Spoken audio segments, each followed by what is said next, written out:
Hey guys, welcome back to my channel. I hope you all doing great. So I decided to talk about perfectionism today. So yeah, if you're ready, let's get into it. So have you ever experienced wanting to do something but keep waiting for the right and perfect situation to do it? I assume most of you experienced this at some point in your life.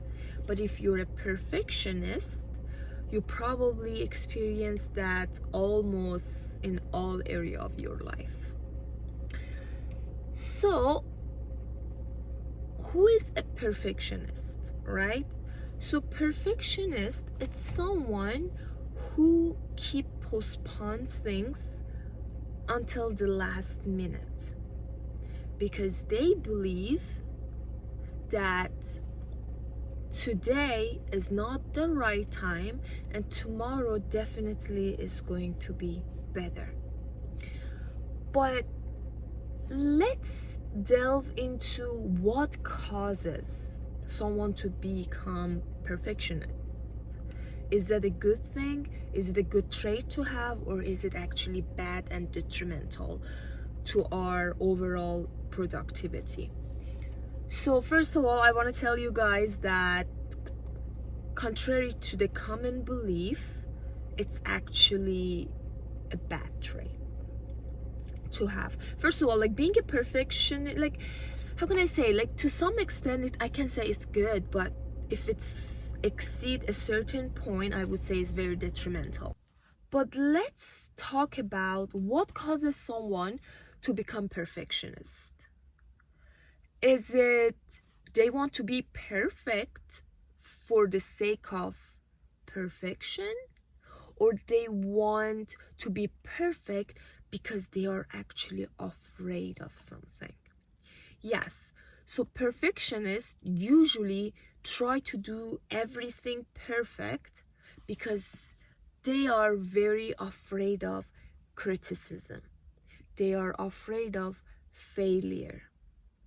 They don't like to be judged. So they don't want to leave any room for criticism. You know how sometimes, like when you don't do something perfect, so usually people criticize you. People usually say, hey, you could have done it this way or that way, right? So we know what causes someone to become perfectionist, right? So it's usually fear of failure. But okay, so where does the root of it come? Okay, yes, now we know that it's someone that is afraid of failure. But where did this mindset come from, right? So it's usually, I would say, it's about the environment that person grew up. So I want you guys to imagine a household where a child say a bad word that most likely he heard and learned from her or his parent during a conversation. So what the parents will do is, instead of telling the child that what you said wasn't appropriate and explaining why it wasn't appropriate, they tell that guy, the child, that you're a bad boy for saying what you said. And we don't love bad boys, right? So what's gonna happen to that child is that he thinks that making mistakes or saying something wrong, it's something to do with his character, self-worth as an individual, instead of saying a wrong thing, let's say, inappropriate thing. It has nothing to do with your character. It's a mistake you made, and that's completely all right, because we all are human. We all every day learning something new, right?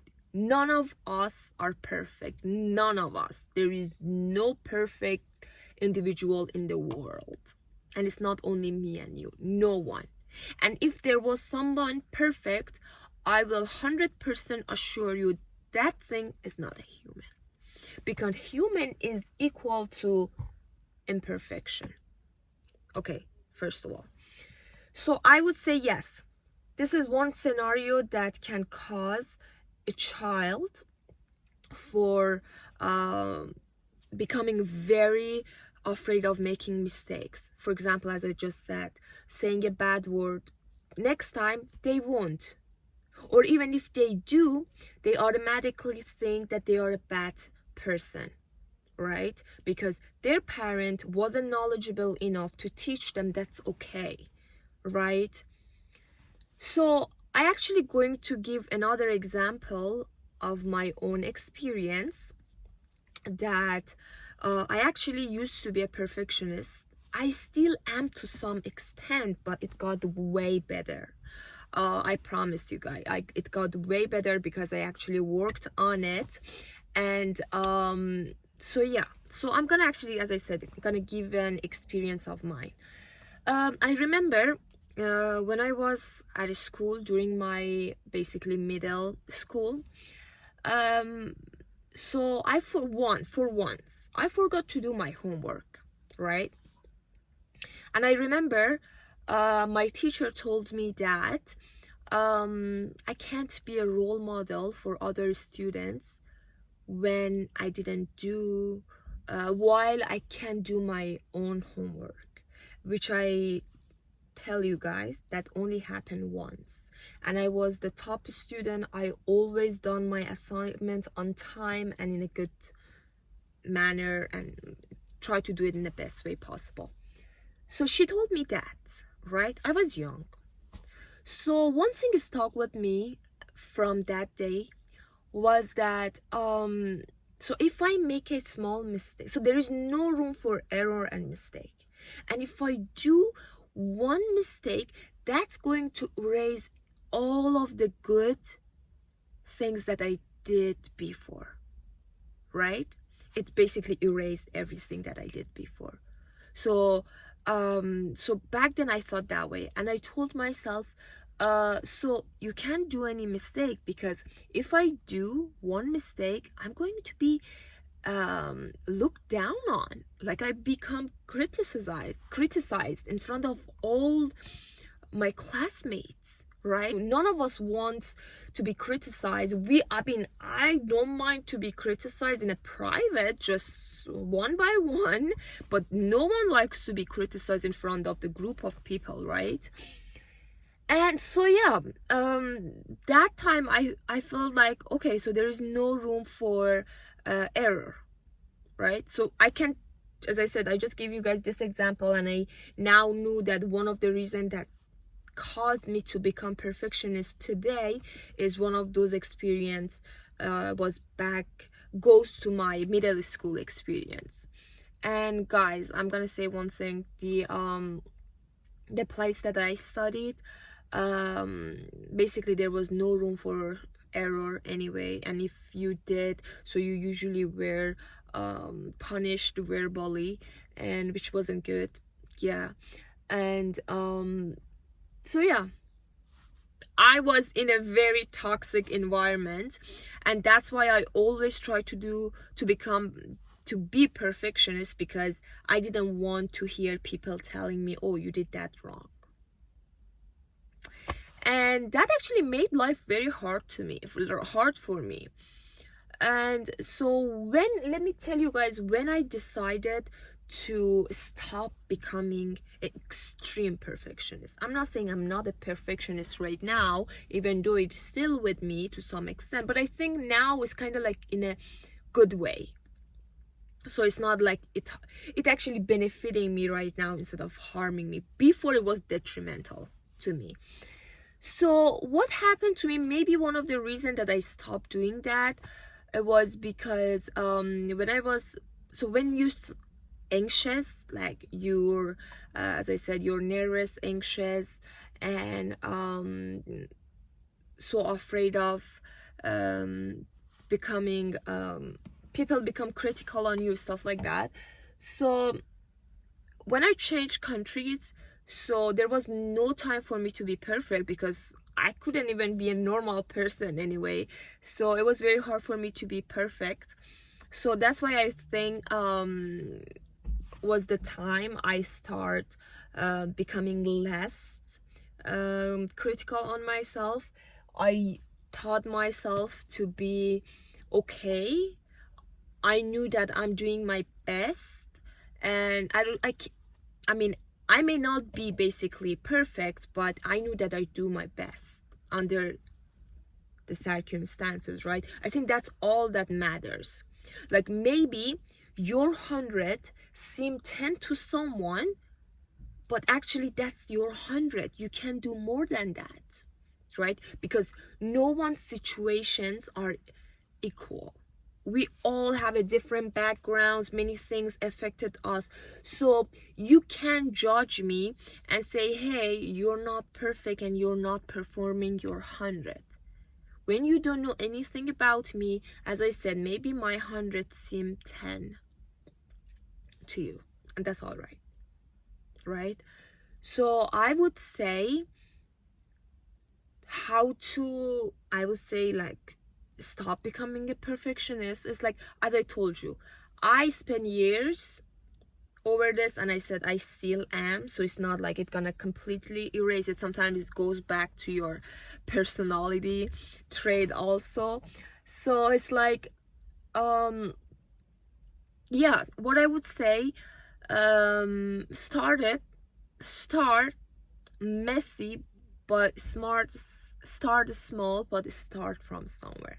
Stop postponing things. I remember I used to do that a lot. Even during my college education, I used to do my homework at the last minute because that, rush thing, dopamine was getting into me, and I was like, oh my god, I gotta do it. There was no room for excuse. But I thought about it, like, even though I was putting it at the last minute, but the whole time I was thinking of it. So I was like, my head was occupied by it. Even though when I was doing it at the, let's say, beginning of the week, so I was like free for the rest of the week. You know what I mean? So I would say yes. So try your best, but don't expect to be perfect. If your best is perfect to other, that's good. But if it's not, that's all right too. All right? Start to be okay when things are not in the way that you expect it to be. So I would say, like, one of the dysfunctional that a perfectionist would think, or a dysfunctional way of thinking that a perfectionist has is everything all the time needs to go in the way I want. Guys, listen, that can be very detrimental. Everything, every time or always needs to go in the way I want. But what is a functional way of thinking? I would change that way of thinking too. It would be so good if sometimes some stuff goes in the way I like. And if it doesn't go that way, that's all right. So we change it from dysfunctional way of thinking to a functional way. It would be so good if sometimes, instead of always, some stuff, instead of all this stuff and everything, goes in the way I want. And if it doesn't go that way, that's all right. That's all right, right? Life continues, and it's not at the end of the world. Believe or not, guys, the time that I recognized my dysfunctional way of thinking, it was the time I felt way relief.